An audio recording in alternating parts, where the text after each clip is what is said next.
One of the great honors I've had is I actually was granted the opportunity to manage the tax and utility money for the county, and that was nice, as well as building the airport, and there's a regional juvenile detention center as well. So we were able to work with that sort of thing professionally, which was great.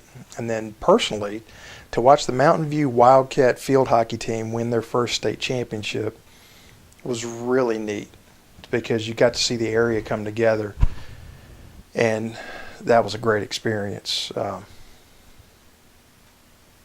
to think of something else that I may have wanted to get across as a point.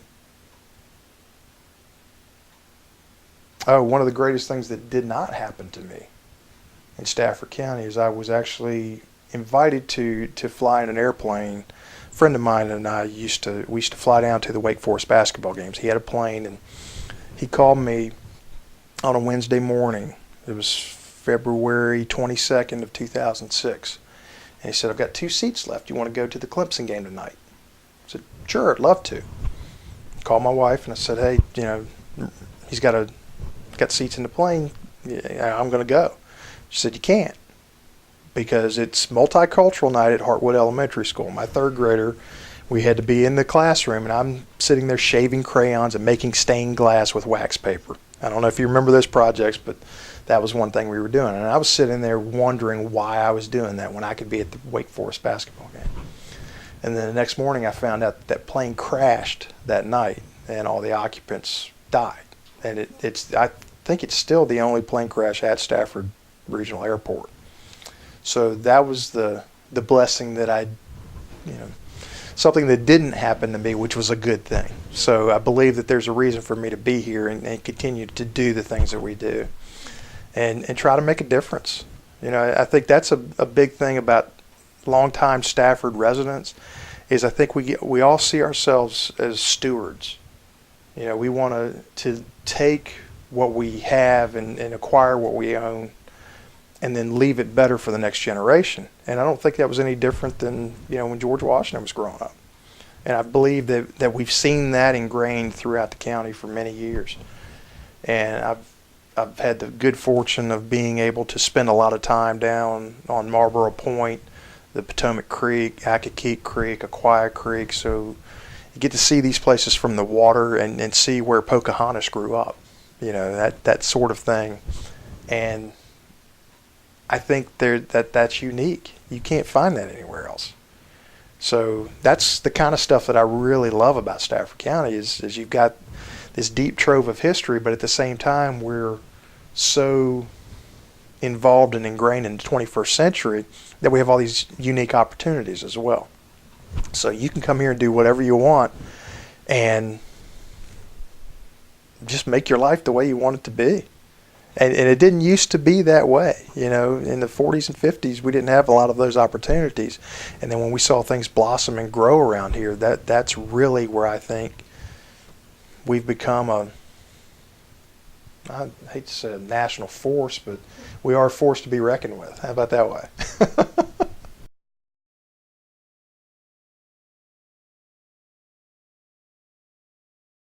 That was a catalyst. That was a huge catalyst, because even when I would go to school in North Carolina, I could say I lived in Fredericksburg, and they go, "Oh yeah, I saw that on 95."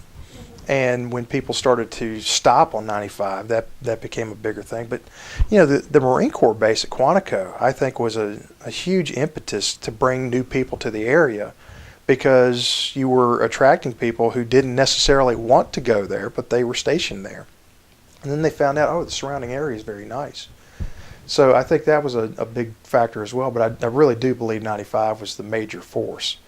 If you can imagine taking Route 1 from Massachusetts to Florida, that was the main drag. And it's a whole lot different now.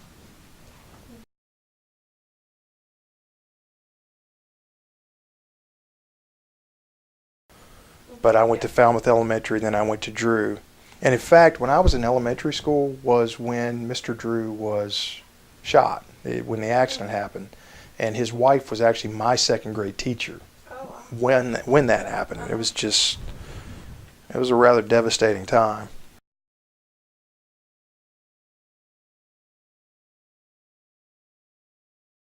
Yeah, I mean, Edward E. Drew Jr. I think he was the assistant principal at Gale at the time. And his wife, well, I just knew her as Mrs. Drew because she was my second grade teacher, was a teacher in the county, but his father was also an administrator in the county.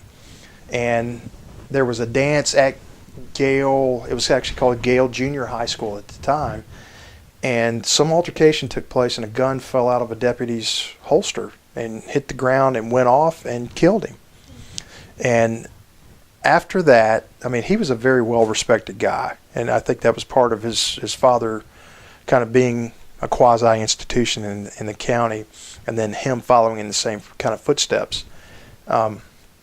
They actually named the new middle school after him, and the new middle school is actually called Edward E. Drew Jr. Middle School.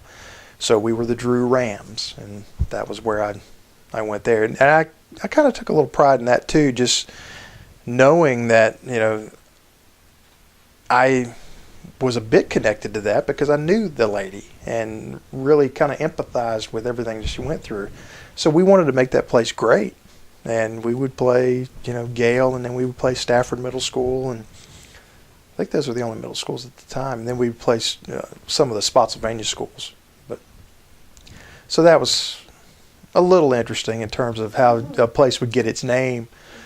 But there are lots of places that are now named after people that were friends of mine. You know, the Dixon Smith Middle School. Don Dixon was our principal at Drew Middle School, and Ray Smith is a friend of ours from church. Rodney Thompson was actually one of my basketball coaches growing up, and now there's Rodney Thompson Middle School. And the gentleman who was the principal of that school initially and got it started, Mike Trant, is also a friend of mine. His wife was my music teacher in elementary school. So it's really, you know, a lot of these associations run deep around here. And you don't have to go very far to know somebody who knows somebody. It's rather funny. We had some friends move in from Pittsburgh, and they came to the house and they were asking some questions, and I was kind of rattling off answers, and they said, well, you must be the mayor of Stafford. What are you talking about? They said, you know everybody.